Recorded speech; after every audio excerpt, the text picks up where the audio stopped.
If you failed SBL, this one is for you.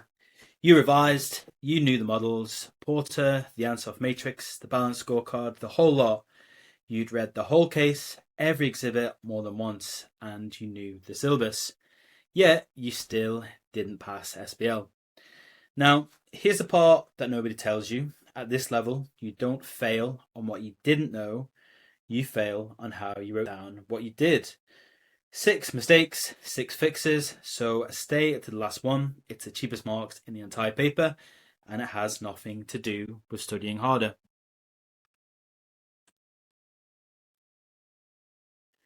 SBL looks like a knowledge exam, but it doesn't behave like one. Think about every paper before this.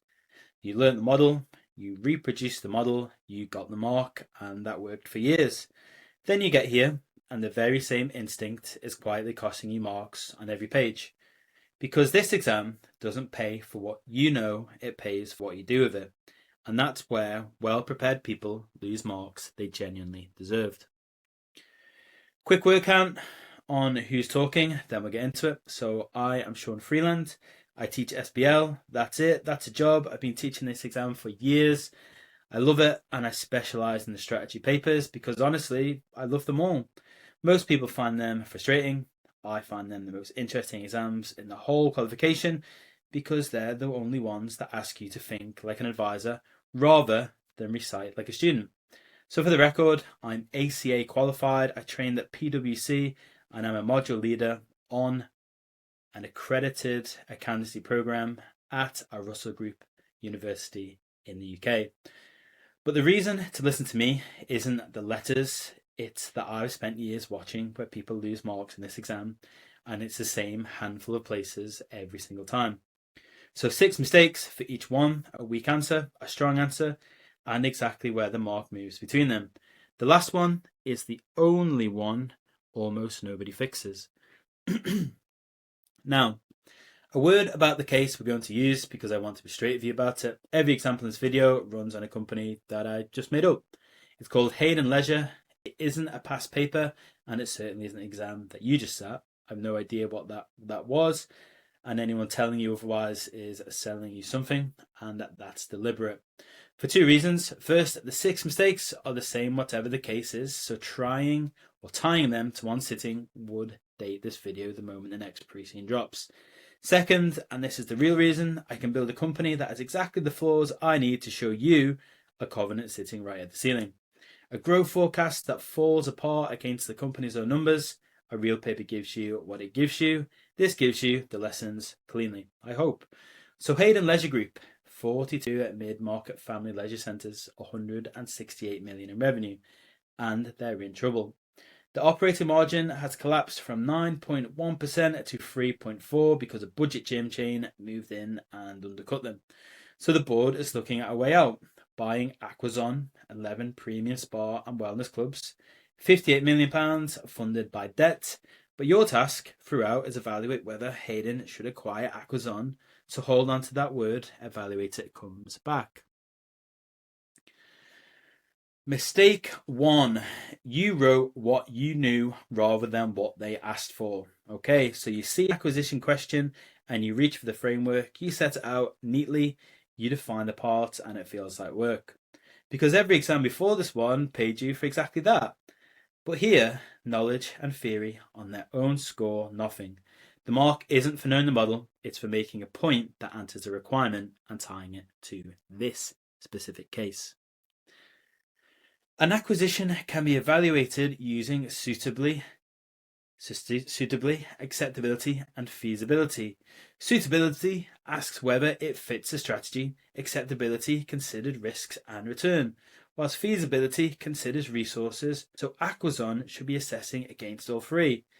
Is any of that wrong? Well, no, it's perfectly correct, yet it still learns nothing. So ask one question, which company is it about? Well, you can't tell. There isn't a single Hayden fact in it. You could paste it into any acquisition question in any year. So that's not an answer, it's a definition wearing an answer's clothes. Now, same framework, same knowledge, but watch what changes. The acquisition is suitable because Hayden's margin has collapsed to 3.4% under price competition, while Aquazon runs at 14% in a segment the budget rival doesn't serve, which means the deal directly attacks the margin erosion threatening the core business and moves Hayden somewhere the competitor can't cheaply follow. Do you hear that?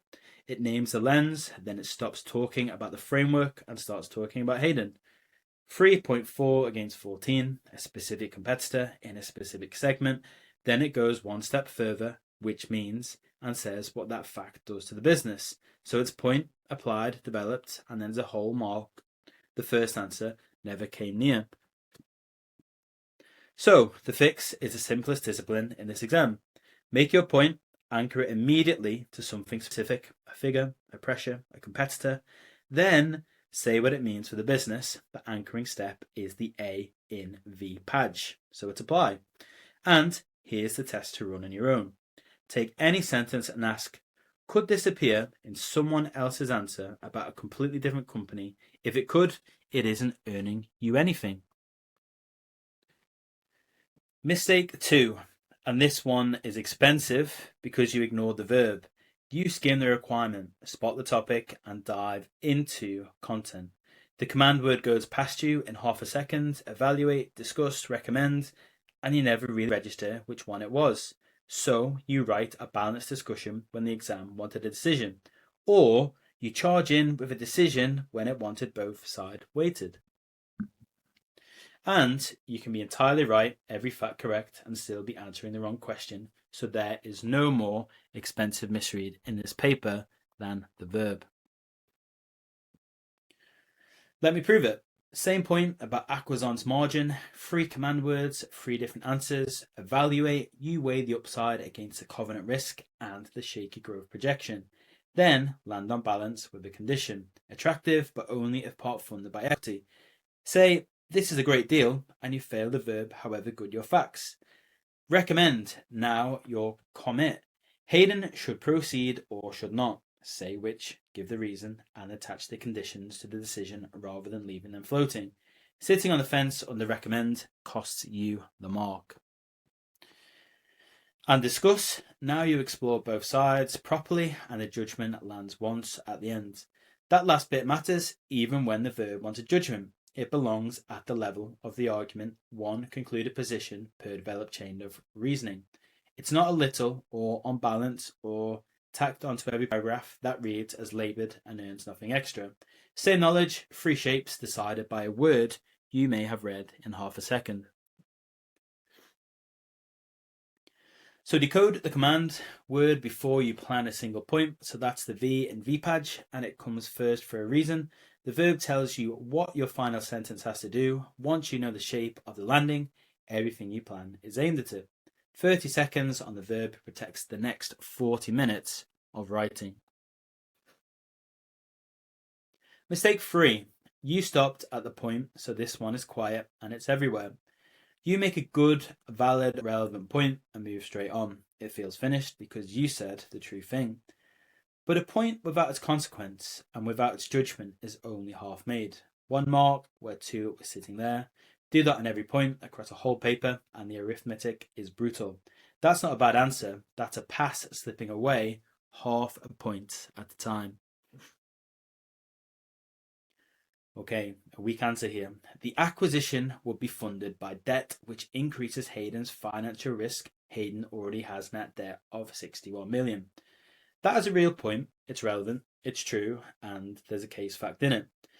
And it stops dead. No, which means no consequence, no view on what the board should do about it. The 4 is started, then abandoned on the page. It's 1 mark, possibly none.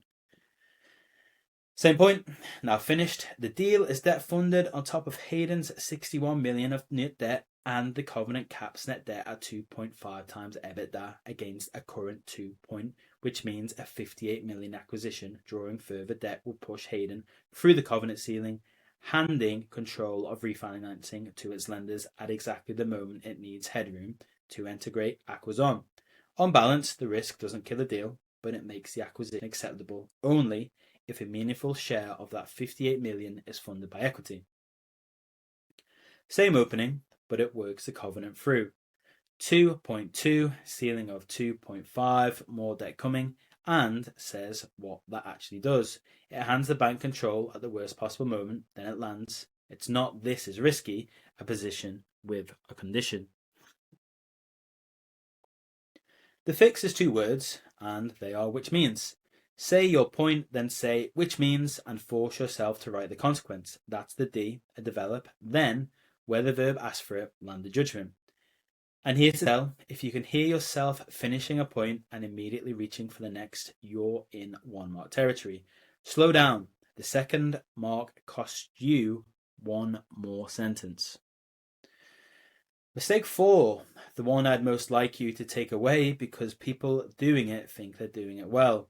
You ask questions instead of challenging. It feels professional, skeptical, even you spot something dubious and raise it carefully as a question. It feels like what a good answer does. It scores 0, not very little, nothing, because when you asked the question, you hand the thinking back to the board, and the board didn't hire you for more questions. Is the 18% growth projection realistic? ? Has the CFO stress tested it? ?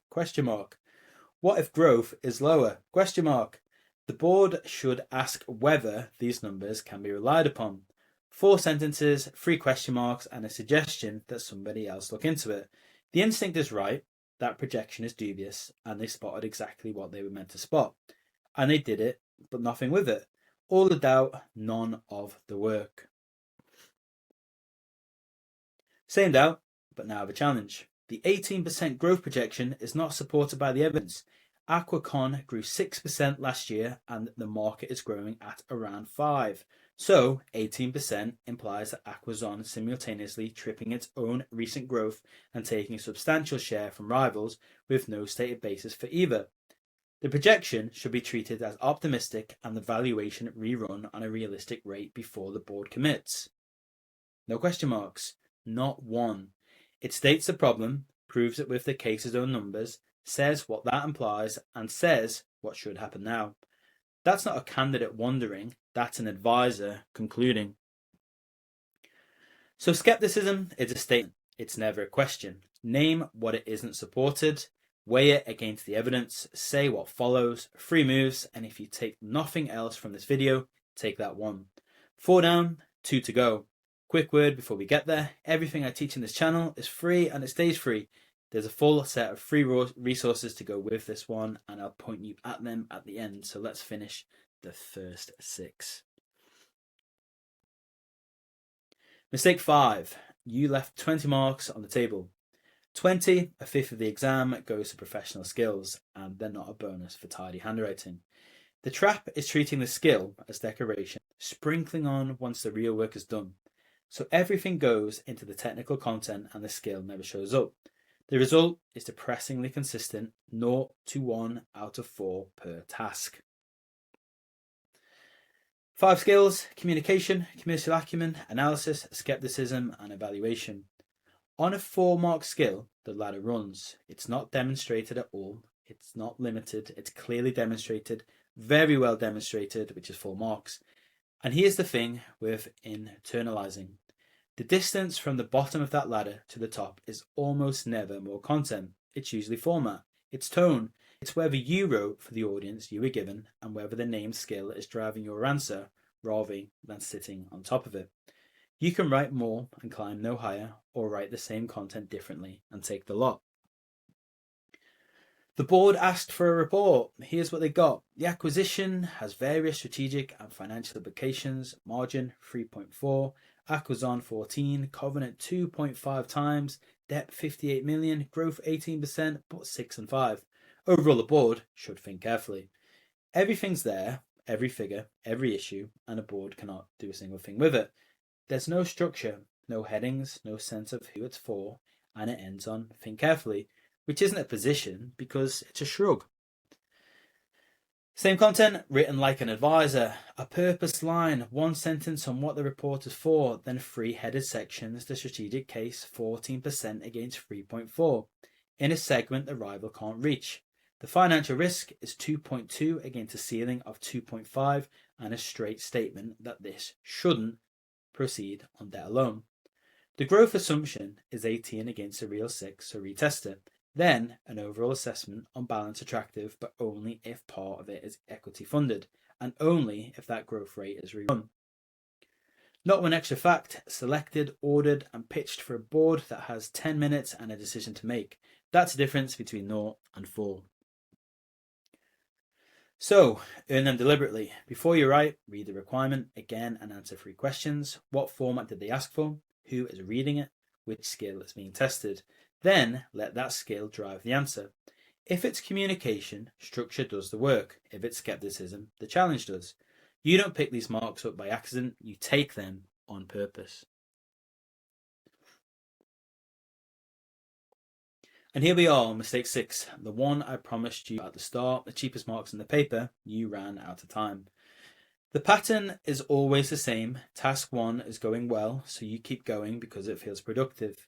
15 minutes over, task 2, same again, and task 3, the one you needed, gets 8 minutes and a bullet list or nothing.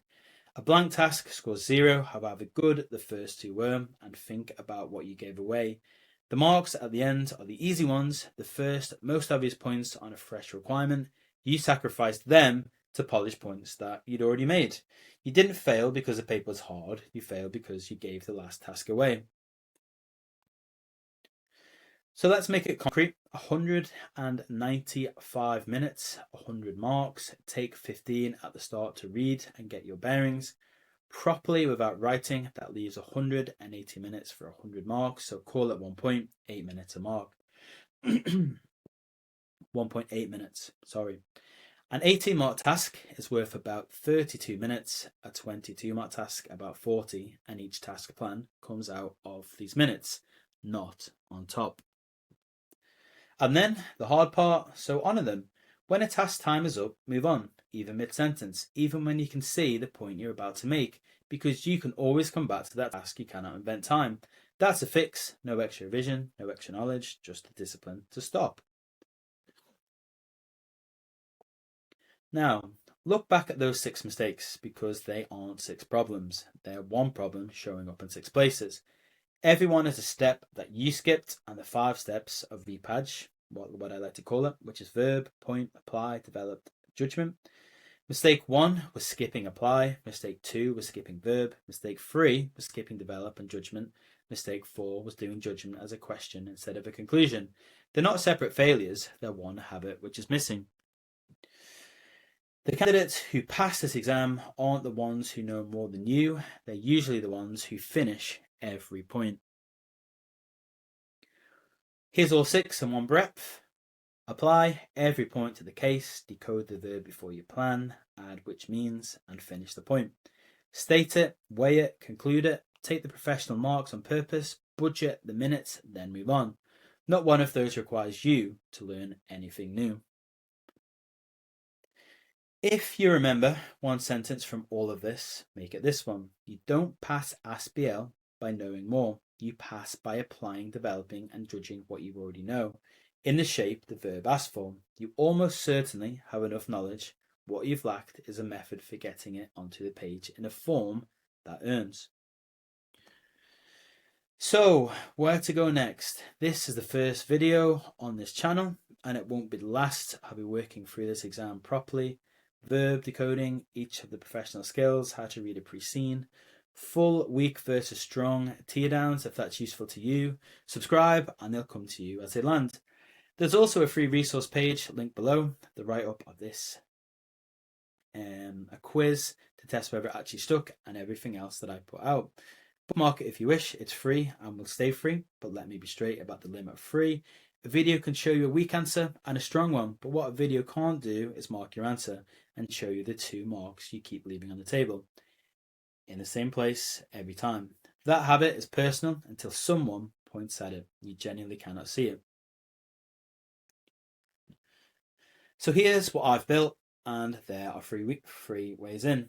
The SBL Method Library, this is £197 and it's yours to keep. 26 chapters, the whole syllabus taught as technique, not as content. A full video walkthrough for every chapter, detailed walkthroughs of 5 real past paper cases, task by task with model answers built from scratch. Quizzes on every chapter, so you find out what actually stuck, and it's all in a workspace you can read on any device that updates in real time, and that translates into 12+ languages, which matters because a lot of you are sitting this exam in your second or third language, and you shouldn't lose marks to that. The SBL pre-scene rehearsal, when you're sitting pre-scene drops. This is a 2-week package, my analysis of the pre-scene and the exhibits, technique across all 3 tasks, and 2 full mock exams written around that case, both marked by me with feedback. And the SBL Platinum Cohort, £497, everything in the method library, plus the pre-scene rehearsal, including full at no extra cost, and the thing that actually changes your score. You write past paper answers, you send them to me, and I mark every single one myself. 48-hour turnaround against the 5 professional skills, not outsourced, not handed to someone else. And here's why the last one is different from just buying more content. It isn't grading, it's a loop. I don't just comment on one script and move on. I track the same recurring habits across everything you send me. The stopping short, the framework dumping, the skepticism that arrives at the question, and we work on them attempt after attempt until VPADJ isn't something you remember in the pressure, it's just how you write. But a loop needs cycles. The earlier in the sitting you start, the more rounds of write, mark, and rewrite you get. Leave it to the last fortnight, and there simply isn't enough time for how you write to change. You also get me on WhatsApp when you're stuck and a cohort of people sitting the same exam on the same day. All the practice runs on ACCA's own CB platform, so you're rehearsing in the real environment, not a mock-up of it. The gap between a 45 and a 52 is almost never knowledge. It's a small, repeatable set of habits, and habits change by being pointed at repeatedly by someone who's watching. Links are all in the description, and if you only ever take the free stuff, that's completely fine, and I mean that. Just finish your points. Thank you for listening, and I'll see you on the next video.